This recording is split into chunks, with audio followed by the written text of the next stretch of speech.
Hi everyone, it's Joe from Lucas. I got my beautiful wife Stacy with me today. Hi. And we're going to talk Cinco de Mayo and tequila. I love tequila. But I wanted to go a little bit wider and get a lot of brands up here. We'll do a couple taste tests on a few of them. But I really want to talk to you about tequila because, you know, so many people, I read a lot of the blogs, I read a lot of things. This is bad tequila, this is good tequila. I think what it comes down to is learn about it, understand it, know what you're drinking. There's a lot of talk about additives. Additives are used in a lot of alcohol, okay? So a tequila purist doesn't want additives. I don't know that there's a lot of tequilas that are just outstanding and they're for different levels. So what I say is it's better not to listen to everybody influence you, but really look for what your taste buds like. So the three types, let's learn about additives so we know. And very few tequilas, I mean there are some, but everybody doesn't disclose when they use additives because they don't have to, okay? So they could use up to 1% of three different types of additives. They use one for mouthfeel, which gives that alcohol that little heavier feel. They use some for coloring, or they use a sugar substitute that's 8,000 times more sweeter than sugar. So that's up to a 1% substitute in 100% agave they can do and still call it tequila. By the way, vodka does it, bourbons do it, everybody does it. So it's something to understand, okay? That doesn't make those bad products. It makes them sometimes sweeter or different. So we want to learn them all. And then there's different methods at which tequila is made. I know autoclave gets a heavy-handed beat up on tequila sites. There's some tequilas that are good that are done out of the autoclave. They have some minerality that's added to it because it's a different process. So it's really about learning all these processes. Maybe it's one that you don't like, then I say you don't drink it. But if you like it, I say you drink it. And Cinco de Mayo's coming up. So it's time to party. It's time for us to get some tequila. Woohoo! So here we go. So let's just go through these. Some of these are the new ones. This is a top 40 tequila. This Lalo, this guy Daniel turned me on to this. Unbelievable. Probably one of the best tasting Blancos. It's so clean and it has actually a cold flavor. I don't know how to explain that to you, but when you drink it, it's almost like it's unbelievable. It is an unbelievable Blanco, super highly rated. And all these are on Tequila Match. Remember, the non-member Tequila Match, but this is delicious. Don't agree? This is delicious. Okay, so then this is another one that came, top 40. And these are ones that are confirmed to have no additives, but we don't know, like Suavecito. So they put 2% agave back into Suavecito. And it's interesting why they do it. They use an agave syrup to round the tequila out to take the smoothness.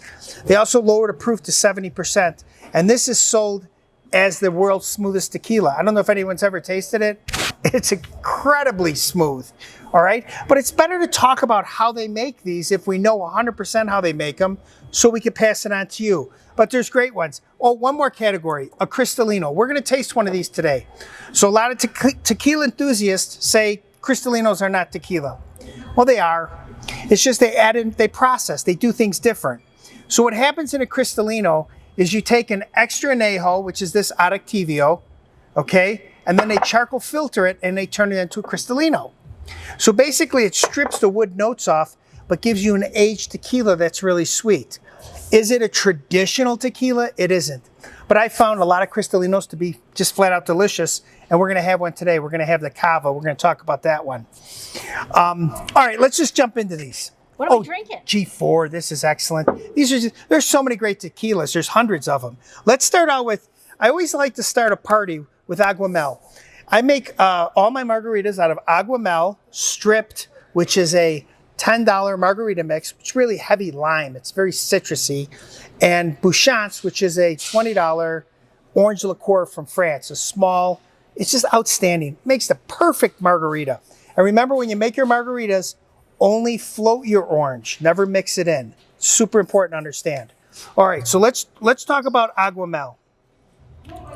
So this is kind of like, call it middle mountain. So to understand more about agave and how they make it, or how they grow it, 18% of the top of the mountain is called the Highlands agave. That's gonna be 100% sugar. As you go down the mountain to the bottom, you're gonna have 60% sugar and 40% water in the plant. So you get more earth and vegetal at the bottom, and sweet at the top. That's the difference. So this one's kind of in the middle. This gets both. But it's $26.99, but it's killerly smooth. This is my bass fishing tequila and Cinco de Mayo tequila. Let me see. How do you think? Please tell me. Okay.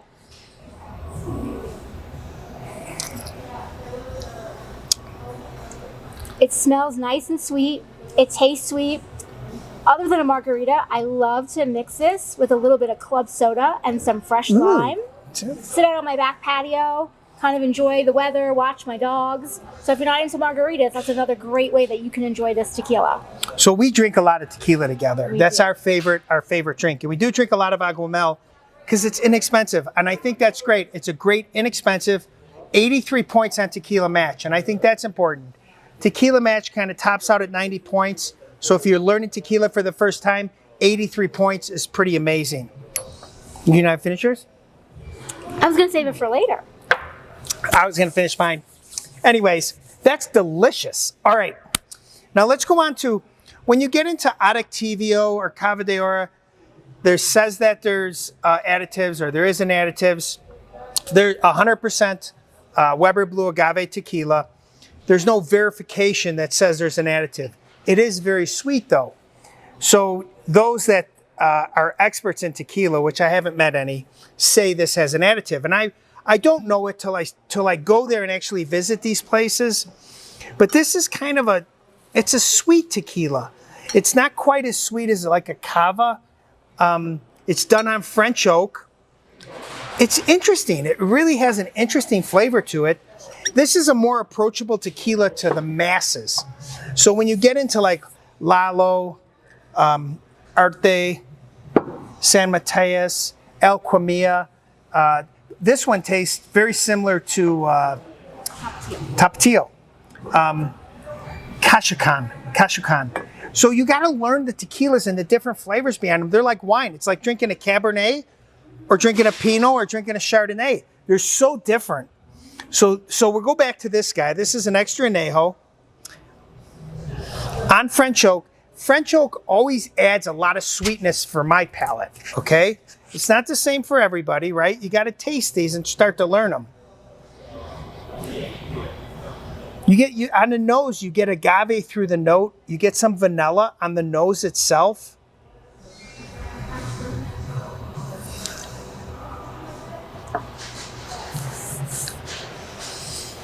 I mean, it's a super easy drink. But if you're expecting that tequila punch like you get from a G4 or you get from a Revolucion or an Aguamel, you don't get that. What you do is you get an abundance of sweetness and gentleness. And a lot of people that are looking into tequila like that. They want that flavor. How do you like that? So this is one of my favorites. Interestingly enough, it does not smell as sweet to me as, let's say, the Aguamel smells. Okay. But it tastes delicious. Very, very easy to drink. You can feel it coat your mouth as you drink it. You can feel it as it goes down your throat. So it's got a nice beginning, middle, and an end to it. There you go. Beginning, middle, and end. So it's just so important.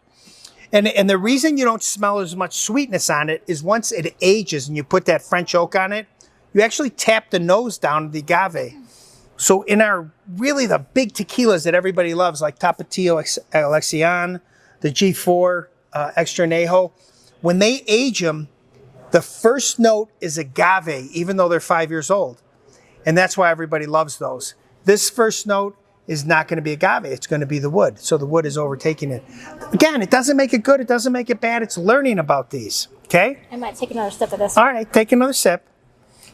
So now we're going to do a Cristalino.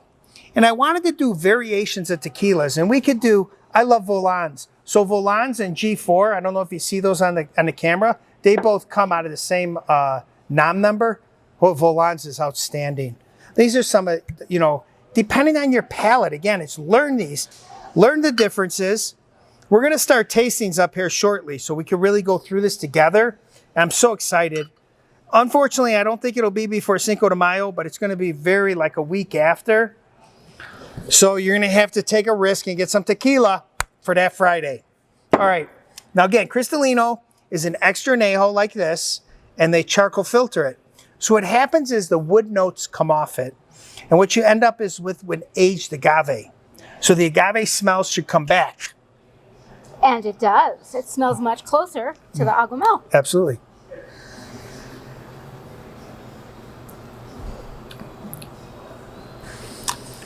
And it's so soft and gentle. It's like anyone could drink that. Absolutely. You know what I mean? That's just, it's super easy. It's a, it's an alcohol. And that's the thing we have to, these are so great. You could do so much variety in tequila. I love tequila for that reason. I don't get caught up in everything about it. What I want to do is learn every single bottle. I want to drink every single bottle and I want to understand them. Some palates here, some palates there. But man, on one thing's for sure, this is a fun spirit. The other thing, one last thing on tequila, it's an upper, not a downer. So all alcohol is a downer except for tequila. And I think that's pretty cool. Also, you can do it on keto. You can do it on a keto. And that's how I'm losing all my weight. I just wanted to share that with you guys. Anyways, hey, you know what? Thank you for coming on my video. Oh, thanks for having me. I love tequila. You guys, make sure you have an awesome Cinco de Mayo. And always, thanks for shopping at Lucas. We truly appreciate it. One bottle at a time. You guys have an amazing day, and we will talk soon.